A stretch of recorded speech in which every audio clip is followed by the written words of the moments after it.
As Rishi Sunak's government managed to betray this country over their Brexit promises, they've also managed to completely undermine our democracy and the constitution by briefing the papers first before telling the House of Commons.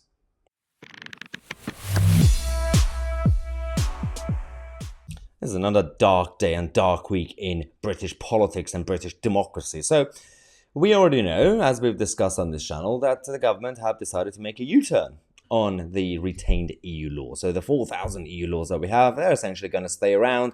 Maybe a few hundred of them will be amended or removed at some point. That aside, there's also a big issue with this government not having any respect for the House of Commons. So a lot of people who are not really into the technicalities of understanding how the British system actually works, they just assume, well, if anything goes wrong, let's just attack the whole of House of Commons. Obviously, at times, yes, because if it's about the MPs voting on legislation, yeah, that's when you criticize the whole of the House.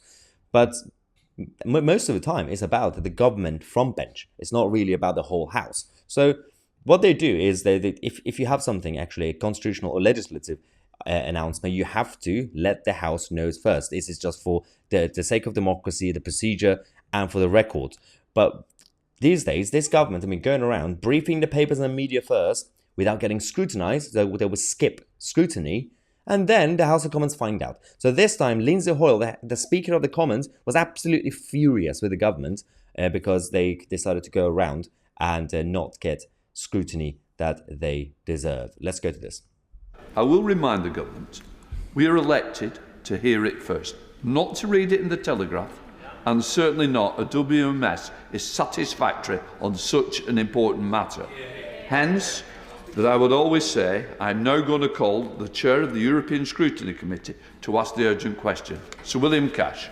So this was the whole point of the session, by the way. We had earlier in the morning, this morning, the urgent question. So Bill Cash is going to stand up. He's going to ask the exact same question because Sir Bill Cash is one of the top Brexiteers. He's also furious with the way the government have been treating the House of Commons and the British public in general. Mr. Speaker, will the Secretary of State make a statement regarding the question of her failure to come to the House before she made the written ministerial statement and the press article today in the Daily Telegraph? So he's asking Kemi Badenoch this question. So as we said the last couple of videos today, Rishi Sunak has been doing something sneaky over the last couple of days. He's been completely invisible. He's been hiding. He's throwing Kemi Badenoch under the bus. He's sending her out to give the bad news to be the wrong messenger. And Kemi Badenoch messed up in this situation because she used the wrong word. She's not really in charge of all this. She's just a puppet. It's Downing Street doing it. Thank you, Mr. Speaker. I'm very sorry that the sequencing that we chose was not to your satisfaction. I was... Order. Satisfaction, really? Order. That is totally not acceptable. No. Here we go. Who do you think you're speaking to, Secretary of State? I don't want. I think we need to understand each other.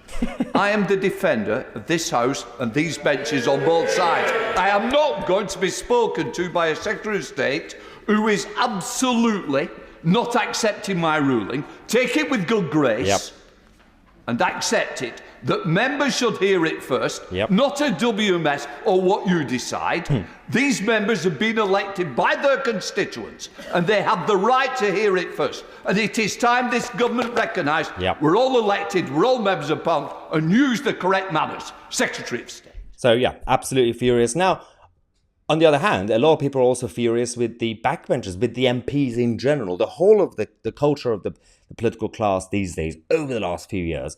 Even the MPs don't really have the credibility that they used to have a while ago. We know that. So I'm not a complete defender of the existing MPs in the House of Commons right now. This is about the principle of our democracy and constitution. Because, yeah, we may not like the current MPs right now, but if this system continues, if any government, if these guys are doing it now, imagine, because you're condoning bad behaviour, imagine what Starmer and the Labour government would do if they get into power. They're going to keep doing it much worse. There'll be more cover-ups, and that is absolutely disgusting. And also, those who are furious and frustrated with the current class of MPs, if you don't fix this problem now, let's just say hypothetically, in the next election, we're going to get all the right MPs, all the good MPs that we like.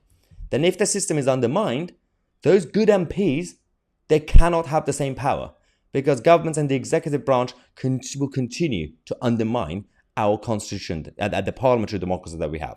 The system is fine in terms of the House of Commons. We just have the wrong people in place. That's the issue. The rest of the system is broken. The Whitehall, the NHS, the BBC and everything else. The House of Commons, on paper, still works. We just have the wrong people in place.